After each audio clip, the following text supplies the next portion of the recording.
नमस्कार। Introduction to artificial intelligence class 10 foundational concepts of AI. बहुत basic से concepts को लेकर के यहाँ पर शुरुआत है। 9th क्लास में आपने काफी सारा कंटेंट ऑलरेडी रीड किया हुआ है। इन द क्लास 10th कुछ रिवीजन वाले कंटेंट होंगे और कुछ थोड़ा सा आपका नया एक्सपीरियंस होगा। जैसे एक पहला और एक बेसिक सा क्वेश्चन है, व्हाट इज इंटेलिजेंस, कि हमारी समझ से इंटेलिजेंस है क्या।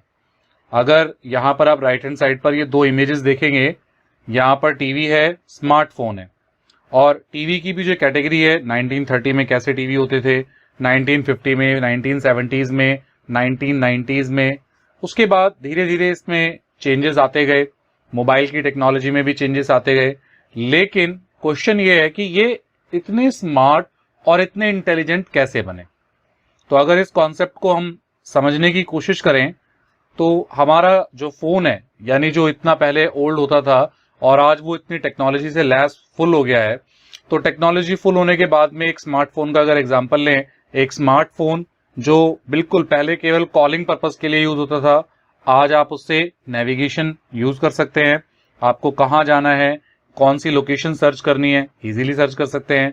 हमारा फोन केवल कॉलिंग फीचर्स छोड़ करके बहुत सारी फीचर्स में और एड ऑन हो गई है। आप अपने मनपसंद रिकमेंडेड सॉन्ग्स को सुन सकते हैं। मूवीज, आपकी जो लाइक मूवी है, डिसलाइक मूवी है, उसके अकॉर्डिंग ये आपको रिकमेंडेशन देगा। उसके साथ साथ आप बहुत सारे लोगों के साथ में कनेक्ट हो सकते हैं। आप सेल्फीज के साथ में केवल फोटो क्लिक करना ही नहीं, फोटोज के साथ में एआई फिल्टर्स आ गए हैं और आप उन फिल्टर्स के साथ में बहुत सारे तरीके के अपने फोटोज के साथ में रन टाइम पे यानी लाइव टाइम पर ही चेंजेस करके देख सकते हैं। आप एक रिकॉर्ड मेंटेन करके रख सकते हैं अपनी हेल्थ और फिटनेस का। आपको पता है कि मोबाइल फोन के साथ में आजकल तो वॉचेस भी आ गई हैं और भी गैजेट्स आ गए हैं जो इक्वली डिवाइड और कनेक्टेड हो गए हैं सिंगल यूनिट के साथ में। So these drastic technology advancement, अगर हम देखें कि ये जो चेंजेस धीरे धीरे बढ़ रहे हैं, तो इन सबसे निकल के कॉन्सेप्ट आता है जिसे हम कहते हैं आर्टिफिशियल इंटेलिजेंस। तो आर्टिफिशियल इंटेलिजेंस कोई नई टर्म नहीं है, ये बहुत पुरानी टर्म है। 1980s से लोगों ने मास्टर्स डिग्री इसमें की हुई है।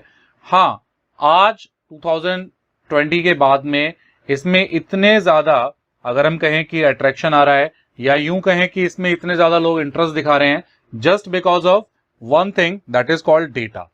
पुराने टाइम में, आज से कुछ साल पहले, इतना ज्यादा डेटा नहीं होता था कि जिसके बेस पर आप कुछ एनालाइज कर सकें, जिसके बेस पर आप कुछ प्रिडिक्शन कर सकें। तो आर्टिफिशियल इंटेलिजेंस आज की डेट में इतनी स्ट्रांग और इतनी पावरफुल इसलिए है क्योंकि डेटा हमारे पास में बहुत ज्यादा है। इतनी सारी कंपनीज हैं, इतनी सारी मोबाइल ऐप्स हैं, और हम कहीं ना कहीं किसी ना किसी तरीके से अपना डेटा शेयर करते हैं। हमारा पर्सनल डेटा होता है, एंटरटेनमेंट पर्पज के लिए सबसे ज्यादा यूज करते हैं, और ऐसी साइट्स जहां फ्री में हमें बहुत सारी सर्विसेज मिलती हैं, वहां पर हम अपना डेटा शेयर करते हैं। तो आर्टिफिशियल इंटेलिजेंस बेसिकली वर्क करती है आपके डेटा पे। It is something which is man made, which doesn't occur naturally, यानी कि जो हमने क्रिएट की। आर्टिफिशियल क्या है, एक मैन मेड थिंग हो गई। बट व्हाट अबाउट इंटेलिजेंस, हम इसे कैसे डिफाइन करें, इंटेलिजेंस के लिए हम क्या क्या कर सकते हैं।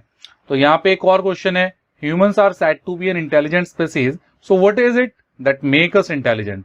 अब आप सोचिए, हमें कहा जाता है कि जो इंसान है, मनुष्य है, वो सबसे इंटेलिजेंट कैटेगरी में आता है। अगर सबसे बुद्धिमान इस पूरे संसार में कोई जीव है तो वो मनुष्य है, हम हैं। तो हम में ऐसा क्या है कि हम इंटेलिजेंट बन जाते हैं। तो यहां पर एक छोटी सी डेफिनेशन है, according to researchers, intelligence is the ability to perceive और infer information and to retain it is knowledge to be applied towards adaptive behaviours within an environment और कॉन्टेक्स्ट। तो आपके अंदर समझने की क्षमता है, आपके अंदर तार्किक क्षमता है, आप किसी भी चीज को, किसी भी जानकारी को समझते हैं अपने तरीके से, फिर सामने वाला जो आपसे कह रहा है उसके कॉन्टेक्स्ट में आप उसे जवाब देने की क्षमता रखते हैं। तो ये एक क्वालिटी है इंटेलिजेंस की। हमें औरों से अलग क्या करता है, हमारा अपना व्यू, हमारा अपना नजरिया, हमारा अपना सोचने का तरीका। एक क्लास में अगर 50 बच्चे हैं तो 50 के 50 स्टूडेंट एक तरीके से नहीं समझते, हर एक का अपना अपना एक तरीका होता है।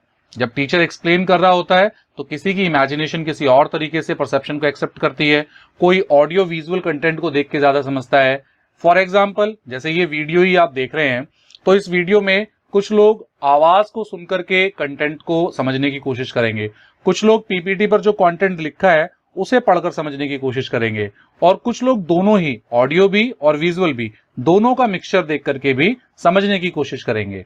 तो ये हर एक का अपना अपना तरीका है। एबिलिटी टू परसीव, तो ये क्षमता मनुष्य के ही अंदर है और ये ही इंटेलिजेंस है जो हमें औरों से अलग करती है, विवेक, बुद्धि।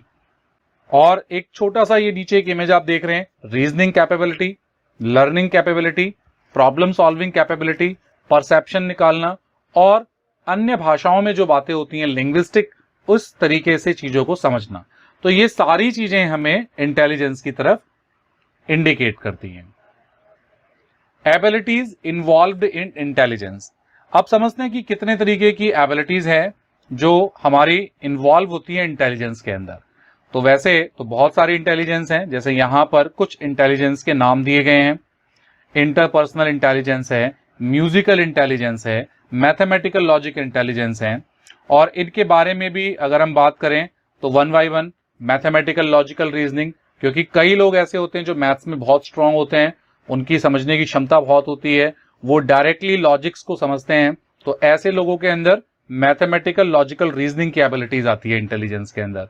कुछ लोगों के अंदर लिंग्विस्टिक इंटेलिजेंस आती है, वो लैंग्वेज पर उनकी बहुत अच्छी कमांड होती है। कुछ लोगों को क्षमता देख करके चीजों को समझने की क्षमता बहुत आती है। काइनेस्थेटिक इंटेलिजेंस आती है कि वो पर्सन की स्किल्ड किस तरीके से वो काम कर रहा है उसको समझते हैं। म्यूजिकल इंटेलिजेंस है कि जिसमें संगीत को लेकर के, म्यूजिक को लेकर के, चाहे वो लिरिकल हो या वोकल हो, तो किसी भी तरीके से जो पर्सन है उसका इंटरेस्ट म्यूजिक में ज्यादा है, तो इट मीन्स ये म्यूजिकल इंटेलिजेंस को दिखाता है। इंट्रापर्सनल इंटेलिजेंस, जिसमें अवेयरनेस की बात होती है, वीक स्ट्रेंथ और वीकनेस को पता करने की बात होती है, जिसका फीलिंग्स पे सबसे ज्यादा कंट्रोल रहता है, तो this is called intrapersonal intelligence. ऐसे ही existential intelligence, naturalist intelligence, interpersonal intelligence, तो ये कुछ इंटेलिजेंस के टाइप हैं जो हर एक मनुष्य के अंदर, सारे तो नहीं होते, लेकिन इनके अंदर बैलेंस आगे पीछे होता है, यानी कि किसी के अंदर कोई सा इंटेलिजेंस ज्यादा होगा, कोई दूसरा कम होगा। तो जैसे आपने देखते हैं कि हमारे आसपास कुछ फेमस सिंगर हैं, कुछ फेमस हमारे यहाँ पे आर्टिस्ट हैं, कलाकार हैं जो ड्राइंग बहुत अच्छी करते हैं। अपनी क्लास में अगर हम देखें या अपने आसपास के एनवायरनमेंट में देखें, बहुत सारे ऐसे लोग होंगे जिसका फिजिकल में बहुत अच्छा मन लगता होगा, तो वो अपनी फिजिकल स्ट्रेंथ में बहुत ज्यादा कैपेबल होंगे। लेकिन कुछ ऐसे भी होंगे जो फिजिकली वीक होंगे लेकिन मेंटली बहुत स्ट्रांग होंगे, उनका मैथ्स बहुत अच्छा होगा, कुछ लोगों का म्यूजिक बहुत अच्छा होगा। तो ये अलग अलग तरीके के इंटेलिजेंस हैं। तो किसी में ईश्वर ने हर किसी को एक जैसा नहीं बनाया है, तो उसके अंदर कौन सी इंटेलिजेंस कब निकल के आती है, तो ये इंटेलिजेंस पे डिपेंड करता है और ये उसकी एबिलिटी पे डिपेंड करता है। तो ability to interact with the real world, to perceive, understand and act, इसका एग्जाम्पल हो सकता है speech recognition system, understanding and synthesis. तो ये धीरे धीरे कनेक्टिविटी भी हम इसकी कर रहे हैं कि ये जो डेफिनेशन लिखी है कि एक इंटेलिजेंस का मतलब क्या है कि आप रियल वर्ल्ड के साथ इंटरेक्ट कर सकते हैं। इमेज रिकॉग्निशन सिस्टम, ये आर्टिफिशियल इंटेलिजेंस के साथ भी इस डेफिनेशन को जोड़ा गया है कि अगर कोई इमेज हमें दिखती है तो हम उसके बारे में कुछ ना कुछ परसेप्शन लगाते हैं कि ये इमेज ये है। अगर वो इमेज हमने पहले से देखी होती है तो हम डायरेक्टली कह देते हैं कि हाँ ये एक टीवी है, ये एक फ्रिज है, ये एक एसी है, ये एक स्क्रीन है, पीछे रेड कलर है। तो ये सब चीजें जो है हम धीरे धीरे समझ लेते हैं, रियल वर्ल्ड में इंटरेक्ट करना सीखते हैं। रीजनिंग और प्लानिंग की हमारे अंदर कैपेबिलिटी आ जाती है। तो reasoning, planning, interact with the real world, learning and adaptation, ऐसे ये आर्टिफिशियली मशीन पे कैसे आती है उसके एग्जांपल्स आप यहाँ नीचे देख रहे हैं। और धीरे धीरे इन्हीं एग्जांपल से हमें ये भी समझने को मिलेगा कि ये एग्जांपल ही आर्टिफिशियल इंटेलिजेंस में इन्वॉल्व होते हैं, क्योंकि अलग से कोई चीज डेवलप नहीं हो रही है। जैसे हम ह्यूमन बीइंग्स अपने लाइफ को जी रहे हैं, एक्सप्लेन कर रहे हैं, सेम थिंग हम मशीन पे वो चीज लेकर के आ रहे हैं। जैसे एक बच्चा सीखता है, रिकॉग्नाइज करता है धीरे धीरे, ऐसे ही हम मशीन को भी ट्रेन करते हैं। कंटिन्यूअस लर्निंग एंड अडॉप्टिंग, तो ये एबिलिटी है, ये फीचर्स हैं इंटेलिजेंस की। एक टर्म आती है इंटेलिजेंस को समझने के लिए जिसे हम कहते हैं how do you make decisions. हम निर्णय कैसे लेते हैं, हमें कोई काम करना है या नहीं करना है, तो हम कैसे उस चीज पे हम कोई भी इंस्टेंटली एक्शन लेते हैं। The basis of decision making depends upon the availability of information. तो सबसे पहले हमें जब भी कोई डिसीजन लेना होता है, तो जैसे फॉर एग्जाम्पल हमें कोई टीवी खरीदना है, कोई कार खरीदनी है, कोई बाइक खरीदनी है, तो फिर हम क्या करेंगे, सबसे पहले हम उसके बारे में इंफॉर्मेशन लेना शुरू करेंगे। हमें कोई सजेस्ट करेगा कि भाई ये वाला मॉडल आप परचेज कर लीजिए, भाई टीवी के अंदर या मोबाइल के अंदर आप भाई सैमसंग का मोबाइल ले लीजिए, आप MI कंपनी का मोबाइल ले लीजिए। अब आपको लगेगा कि भाई किसका लूं, कंफ्यूजन क्रिएट होगी। तो ऐसे में फिर आप क्या करेंगे, कुछ वेबसाइट्स पर जाएंगे, वहां आप डिटेल्स में पढ़ेंगे, यूट्यूब्स देखेंगे, वीडियोस देखेंगे, आपको सजेशंस लेते रहेंगे, और जब आपका एक लेवल ऑफ सेटिस्फेक्शन आ जाएगा तब आप उस चीज को परचेज करेंगे। तो सबसे पहली जो चीज है वो है इंफॉर्मेशन, और वो इंफॉर्मेशन ही आपके डिसीजन को स्ट्रांग करती है। इंफॉर्मेशन में क्या क्या हो सकता है, आपका पास्ट एक्सपीरियंस हो सकता है, आपकी नॉलेज हो सकती है, और आप कितने सेल्फ अवेयर हैं। We can't make good decisions without information, because then we have to deal with unknown factors and face uncertainty which leads us to make with wild guesses, flipping coins और rolling a dice। कई बार ऐसा भी होता है कि हमें कुछ पता ही नहीं होता है, लेकिन वो निर्णय कुछ भी हो सकता है। जैसे अगर हम कहते हैं कि भाई बताओ हेड या टेल, तो सिक्के को उछाल दिया, तो अब आप इसमें इंफॉर्मेशन कैसे कलेक्ट करेंगे, या तो आपने उस पर्सन को देखा है कि वो कंटिन्यू जब भी करता है तो उससे मैक्सिमम हेड आता है, तो फिर आप एक आइडिया दे सकते हैं। लेकिन कई बार ऐसा होता है कि हम एक डिसीजन नहीं ले पाते। तो ये कुछ एग्जाम्पल्स हैं कि भाई अगर आपने डाइस को रोल किया तो क्या नंबर आएगा निकल करके, ये आप प्रिडिक्ट नहीं कर सकते। तो that is the main weak point without information. तो that is called information is very important to take any kind of decision. Having knowledge, experience और insights given a certain situation help us visualise what the outcome could be and how we can achieve avoid those outcomes. तो knowledge भी होनी चाहिए, experience भी होना चाहिए, और कई बार हमारे मन से भी कोई आवाज आती है कि नहीं मुझे ये कर लेना चाहिए। तो ये चीजें भी डिपेंड करती हैं जब हमारे पास कुछ ऐसी सिचुएशंस आती हैं जिसमें हमें डिसीजन लेना होता है। अब यहां पर एक और छोटा सा ये एक इमेज है, एक सिनारियो है कि ये शायद आपने गेम पहले भी देखा हो। अब जैसे यहां सिनारियो में लिखा है, you are locked inside a room with 3 doors to move out of the locked room and you need to find a safe door to get your way out. Behind the first door is a lake with a deadly shark. The second door has a mad psychopath ready to kill with a weapon, and the third one has a lion that has not eaten since the last 2 months. 3 दरवाजे हैं। पहले दरवाजे को आप खोलेंगे तो एक lake है, एक तालाब है, और उस झील के अंदर, तालाब के अंदर एक शार्क है कि आप जैसे दरवाजा खोलेंगे शार्क आपको खा जाएगी। सेकंड दरवाजा है, एक साइकोपैथ बैठा हुआ है, एक किलर है, उसके हाथ में एक वेपन है, और अगर आप दरवाजा खोलते हैं तो वो आपको किल कर सकता है। और एक तीसरा दरवाजा है जिसमें एक शेर है, और वो भूखा शेर है, 2 महीने से उसने कुछ नहीं खाया है, तो वो आपको खा सकता है। तो अब आप बताइए, आपको इन 3 में से कोई डोर चूज करना है, तो आप कौन सा डोर चूज करेंगे सर्वाइव करने के लिए? तो आंसर वैसे आपके पास होगा, तो हम उसका आंसर भी समझ लेते हैं कि आप तीसरे दरवाजे का चूज करेंगे, क्योंकि वहां पे शेर 2 महीने से भूखा है, तो जरूरी नहीं है कि वो शेर जिंदा हो 2 महीने से, तो आपके पास में ऑप्शंस होंगे। तो यहां पर ऐसे टाइम पे आप जब अपने पास्ट एक्सपीरियंस से आपको पता चल जाता है कि जब लोग भूखे होते हैं तो कितने टाइम वो सर्वाइव कर सकते हैं, आप एक अंदाजा ले सकते हैं। तो ऐसे ही आप कोई ना कोई डिसीजन लेते हैं, तो आप अपनी चॉइस ले सकते हैं। ऐसे ही एक और सिनारियो देखते हैं। अब यहाँ पे ये सिनारियो थोड़ा सा ध्यान से समझने वाला है। मैं ये पूरा का पूरा जो कंटेंट लिखा है इसको पढ़ नहीं रहा, मैं सीधे सीधे आपको एक इमेज दिखा रहा हूं। यहाँ पर 5 दोस्त हैं, और अगर सिनारियो की बात करें तो उसमें उन्होंने अपने एक फ्रेंड को इनवाइट किया, और रात में वो फ्रेंड जब वो डिनर कर लेते हैं तो मर जाता है। पता चलता है कि जो उसने रात में एक स्ट्रॉबेरी पाई खाई थी उसके अंदर जहर था। तो अब ये पता लगाना है कि जहर आखिर उस खाने के अंदर डाला किसने। तो जैसे पुलिस ने इन्वेस्टिगेशन किया, तो अब पुलिस ने इस इमेज को देख करके ये पहचाना कि भाई कौन सा ऐसा पर्सन है जिसने गड़बड़ की या जिसने उस खाने में जहर मिलाया। तो सिनारियो के अकॉर्डिंग सिचुएशन कहती है कि Aarti invited 4 of her friends to her house, they hadn't seen each other in a long time. तो जब पुलिस इंक्वायरी करती है कि भाई तुमने पाई क्यों नहीं खाई, तो शिव कहता है I am allergic to strawberry, Seema कहती है मैं डाइट पर थी, आरती कहती है कि मैंने बहुत सारी स्ट्रॉबेरी खा ली थी क्योंकि मैं बना रही थी ऑलरेडी, तो मुझे और नहीं खाना था। तो शिव, सीमा और आरती, इन 3 लोगों पर पुलिस को शक है। एक कहती है कि मैं एलर्जेटिक हूं, एक कहती है कि मैं डाइट पर हूं। तो शिव कह रहा है कि मैं एलर्जेटिक हूं, सीमा कह रही है मैं डाइट पर हूं, और आरती कह रही है कि मैंने बहुत सारी खाई है। अब आप तीनों इमेज देखिए, शिव जिसके सामने कुछ फूड रखा हुआ है, आरती जिसके सामने भी कुछ फूड है, और सीमा के सामने भी फूड है।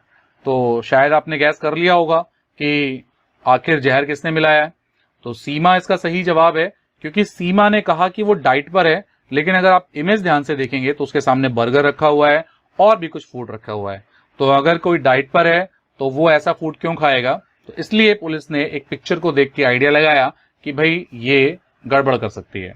तो दैट इज का simple point to how to take decision, आप डिसीजन कैसे लेते हैं। अब अपनी मेन टर्म पे आते हैं, what is artificial intelligence. When a machine possesses the ability to mimic human traits, make decision, predict the future, learn and improve on its own, it is said to have artificial intelligence। बहुत specific सी definition है ये बिल्कुल artificial intelligence is a like a term human being. हम आज किस तरीके से जीते हैं, कैसे निर्णय लेते हैं, हम फ्यूचर को कैसे प्रेडिक्ट करते हैं, कैसे सीखते हैं, और हम कैसे अपने आप को इंप्रूव करते हैं। जैसे हमसे कहा जाता है कि अच्छे लोगों के साथ में रहेंगे तो अच्छी संगत में आएंगे, अच्छा सीखेंगे, विद्वान लोगों के साथ रहेंगे तो कुछ नया सीखने के लिए मिलेगा, अपने आप को अपग्रेड करेंगे। सेम थिंग ये मशीन के साथ है। तो मशीन जो ह्यूमन की तरह बिहेव करे, डिसीजन ले सके, फ्यूचर प्रेडिक्ट कर सके और अपने आप को सीखते हुए इंप्रूव कर सके, तब तो आप मानिए कि ये आर्टिफिशियल इंटेलिजेंस है। या कुछ और डेफिनेशन है, A machine is artificially intelligent when it can accomplish task by itself। जब ये काम अपने आप कर ले, डेटा भी कलेक्ट कर ले, उसको समझ भी ले, उसको एनालाइज भी कर ले, उससे सीख भी ले, और उसमें कुछ गलतियां हैं तो उसको सुधार भी कर ले। तो ये AI का एक छोटा सा डेफिनेशन हो सकता है। कुछ और डेफिनेशंस हैं आर्टिफिशियल इंटेलिजेंस को लेकर के। अलग अलग ऑर्गेनाइजेशंस ने, अलग अलग एजेंसीज ने AI को लेकर के कुछ डेफिनेशंस यहां पर दी हुई है। तो ये डेफिनेशंस भी आपके काम आ सकती हैं। अगर पेपर में क्वेश्चन आता है कि AI क्या है, तो AI एक ब्रॉड टर्म है जिसकी कुछ डेफिनेशंस आपने पिछली स्लाइड में देखी और कुछ डेफिनेशंस अभी आप अपने सामने देख रहे हैं। कुछ AI की डेफिनेशंस नीति आयोग ने भी क्लियर की, वर्ल्ड इकोनॉमिक फोरम ने भी क्लियर की। जैसे नीति आयोग क्या कहता है, AI refers to the ability to machines to perform cognitive tasks like thinking, perceiving learning, problem solving and decision making. तो घूम फिर के बात तो वही कही जा रही है, सोचने की क्षमता हो, सीखने की क्षमता हो, प्रॉब्लम सॉल्व करने की क्षमता हो, निर्णय ले सके, ऐसी टेक्नोलॉजी जो ह्यूमन बिहेवियर की तरह काम कर सके, that is called AI। World economic forum भी कहती है कि ये भी एक इंडस्ट्रियल रिवॉल्यूशन है और इसके बारे में भी कुछ टर्म बताई गई हैं। ऐसे ही यूरोपियन आर्टिफिशियल इंटेलिजेंस लीडरशिप भी कहते हैं कि AI is not a well-defined technology and no universally agreed definitions exist. It is rather a cover term for technique associated with data analysis and pattern recognition।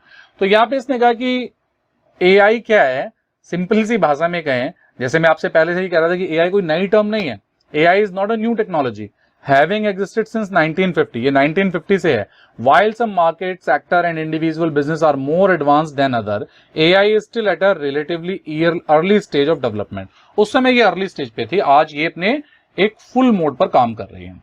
ऐसे ही Encyclomedia क्या कहता है artificial intelligence के बारे में, AI is the ability of a digital computer or computer controlled robot to perform tasks commonly associated with intelligent beings। The term is frequently applied to the project of developing।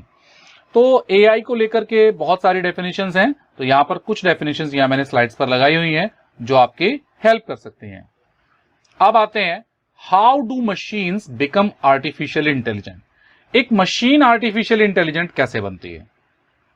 Machines also become intelligent once they are trained with some information which helps them achieve their task. AI machines also keep updating their knowledge to optimize their output. तो एक machine intelligent कैसे बनती है? जब उसको कुछ task दिया जाता है और वो अपने आप को completely time to time update भी करती रहती है और नॉलेज को अपग्रेड करती रहती है। यहां पर हम बात करते हैं कुछ AI की एप्लीकेशंस के बारे में। आर्टिफिशियल इंटेलिजेंस की बहुत सारी एप्लीकेशंस मार्केट में है। गूगल एक इतनी बड़ी कंपनी जिसका आप बहुत सारी फीचर्स का इस्तेमाल करते हैं। गूगल मैप है, गूगल असिस्टेंट है, इसी तरीके से एप्पल में आप सीरी का इस्तेमाल करते हैं।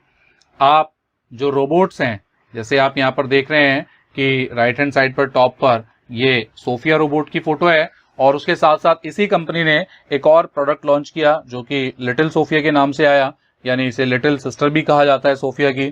Amazon है जो रिकमेंडेशन करता है प्रोडक्ट्स को लेकर के, इंस्टाग्राम है, फेसबुक है, व्हाट्सएप है और स्नैपचैट है, ट्विटर है, यूट्यूब है। ये ऐसी बहुत बड़ी बड़ी कंपनियां हैं, बहुत बड़े बड़े प्रोजेक्ट्स हैं जो आज आर्टिफिशियल इंटेलिजेंस का यूज कर रहे हैं।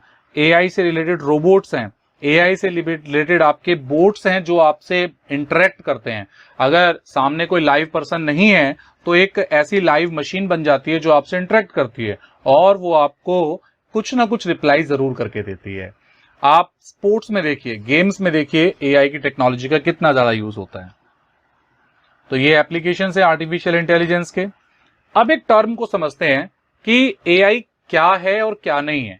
कई बार हमें लगता है कि ये AI हो सकती है, जैसे ये एक फुल्ली ऑटोमेटिक वॉशिंग मशीन है जो कि अपने आप काम कर सकती है, but it require human intervention to select the parameter of washing and to do the necessary preparation for it to function correctly before each wash, which make it an example of automation, not AI। देखिए, एक fully automatic machine है, ये काम भी करती है, कपड़े धो के सुखा के अपना बाहर भी निकाल देगी, लेकिन ये AI मशीन नहीं है क्योंकि ये फुल ऑफ ऑटोमेशन तो है। आर्टिफिशियल इंटेलिजेंस कब बनेगी? जब आप इसमें कपड़े डाल दें, ये अपने आप रिकॉग्नाइज करे कपड़े कितने गंदे हैं और कितने गंदे हैं तो कितना सर्फ लगेगा, कितना पानी लगेगा, कितनी देर इसको चलाना है। अगर ये इस तरीके से रिकॉग्नाइज कर ले तो आप समझ सकते हैं कि ये एक AI इनेबल्ड वॉशिंग मशीन है। ऐसे एक एयर कंडीशनर जो कि रिमोटली इंटरनेट की हेल्प से ऑन ऑफ किया जा सकता है। आप एक लोकेशन पे बैठ के, अगर कोई दूर लोकेशन पे आपकी डिवाइस है और आप उसे कंट्रोल कर रहे हैं तो आप समझे कि वो AI है? नहीं। This term is called IoT, internet of things. 9th class में मैंने आपको एक वीडियोस भी दिखाई थी। तो ये इंटरनेट ऑफ थिंग्स है, ये रिलेटेड टू AI तो हो सकती है लेकिन कंप्लीट AI नहीं है। This is terms called internet of things, जिसे आप कंट्रोल कर रहे हैं, मैनुअली कंट्रोल कर रहे हैं इसे, बस आप इसमें इंटरनेट की हेल्प ले रहे हैं। एक रोबोटिक मशीन या कार जिसे हम AI कहते हैं, अक्सर कहते हैं, बट ये AI नहीं है। We also get the see a lot of projects which can automate और surrounding with the help of sensor. तो सेंसर की हेल्प से जो प्रोडक्ट बन रहे हैं वो आपके चीजों को अंडरस्टैंड तो कर रहे हैं लेकिन वो एक लिमिट तक है। तो यहां पर क्या है कि ऑटोमेशन इतना ज्यादा एडवांस अभी नहीं हुआ कि वो AI से रिलेट करे, तो इसलिए ये ऑटोमेटेड मशीन्स तो हो सकती हैं लेकिन AI इनेबल्ड मशीन अभी नहीं हो सकती। इसी तरीके से रोबोट की टेक्नोलॉजी भी है। रोबोट की टेक्नोलॉजी में हम आर्टिफिशियल इंटेलिजेंस की डेफिनेशन को इनबिल्ट कर रहे हैं, तब जाकर के AI इनेबल्ड ये धीरे धीरे बन रही हैं। सोफिया एक रोबोट है लेकिन उसके अंदर इतनी कैपेबिलिटी है कि वो अपने आप को अपग्रेड करती है, वो इंफॉर्मेशन को स्टोर करती है और उसी इंफॉर्मेशन के बिहाफ पे वो हमें रिप्लाई भी करती है। इसी तरीके से आप स्मार्ट टीवी की बात करते हैं तो कई लोग समझते हैं कि स्मार्ट टीवी भी क्या AI इनेबल्ड है। तो हम कह सकते हैं कि कुछ हिस्से तक ये AI इनेबल्ड हो सकते हैं, कुछ हिस्से तक, लेकिन सारे टाइम पे ये अभी AI इनेबल्ड नहीं है क्योंकि ये भी आपके लिमिटेड है। जैसे A TV doesn't become AI enabled if it is a smart one। अगर वो स्मार्ट टीवी है तो जरूरी नहीं वो AI enabled हो। It gets the power of AI when it is able to think and process on its own। यानी कि आप अगर बैठ गए सामने तो ये समझ ले कि भाई अगर एक स्टूडेंट बैठा है तो ये इसमें स्मार्ट टीवी में मान लीजिए कैमरा भी इनबिल्ट आ जाए आने वाले टाइम में और ये अपने आप इसको अंडरस्टैंड करे कि भाई अगर सामने फैमिली बैठी है, बच्चे बैठे हैं तो यूट्यूब पे कौन सी वीडियो चलनी चाहिए। तो मानिए आप इसका टीवी आपका AI इनेबल्ड है, यानी जो अपने आप डिसीजन ले सके। बात वही आ रही है घूम फिर करके, अपने आप डिसीजन ले सके, अपने आप सोच सके और ये प्रेडिक्ट भी कर सके कि आप क्या चाहते हैं। तो दिस इज कॉल्ड एआई। हाँ, एआई की कुछ टर्म ये एप्लीकेशन यूज जरूर करती हैं। जैसे आपने यूट्यूब पे 6 वीडियो लगातार देखी, तो अब आपको क्या होगा, आने वाले टाइम पे जब आप यूट्यूब चलाएंगे तो आपका अकाउंट उससे लिंक होता है, तो फिर वो क्या करेगा, आपकी लाइक और डिसलाइक को नोट करेगा और आपके डेटा को सेव करेगा, और उसके बेस पर नेक्स्ट टाइम जब आप वीडियो देखेंगे तो फिर वो आपको उसी जो आपने 6 वीडियोस देखी थी उनसे रिलेटेड वीडियोस आपको दिखाने की कोशिश करेगा। This is called recommendation. इसी तरीके से रोबोट की टेक्नोलॉजी है, या फेस रिकॉग्निशन की टेक्नोलॉजी है, वीआर सिस्टम की टेक्नोलॉजी है, और इस तरीके की जो टेक्नोलॉजीज हैं ये मिलकर के काम कर रही हैं। और एआई की जो डेफिनेशन है, एआई की जो टेक्नोलॉजी है, इन मशीन्स के साथ मिलकर के हम वर्ल्ड में ये कह सकते हैं कि हम अपने काम को ईज ऑफ एक्सेस की तरफ लेके जा रहे हैं। अब यहां पर हम आते हैं एक रिवीजन सेशन की तरीके से KWLH ग्राफ। तो अब हम देखते हैं कि हमने एआई के बारे में कितना सीखा। So what I know, what I want to know, what have I learn and how I learn this. तो यही चीजें आती हैं कि आप आर्टिफिशियल इंटेलिजेंस के बारे में अब कितना जानते हैं। मान लीजिए अब आपने ये 20 से 25 मिनट की वीडियो आपने देखी, तो इसके बाद आपको कितना लगता है कि आप आर्टिफिशियल इंटेलिजेंस के बारे में अब क्या समझते हैं। ऐसी तरीके से would you want to know about AI, और आप एआई के बारे में और क्या जानना चाहते हैं, और अब तक आपने क्या सीखा एआई के बारे में, और अब किस तरीके से आपने उसकी लर्निंग ली। तो ये डिपेंड करता है, ये कुछ क्वेश्चंस हैं, आप इनके जवाब हमें देंगे तो मजा आएगा, और आपको भी मजा आएगा इस एआई की टेक्नोलॉजी को सीखने में और अपने एक्सपीरियंस को एक बेटर लेवल पर लेके जाने के लिए। अगली वीडियो में हम इसके अगले पार्ट पर आएंगे। अभी तक आपको लगता है कि इस पूरे कॉन्सेप्ट में आपको कोई डाउट रहे हैं, कुछ इश्यूज रहे हैं, तो आप हमें जरूर बताइए, हम उसका सॉल्यूशन जरूर करेंगे।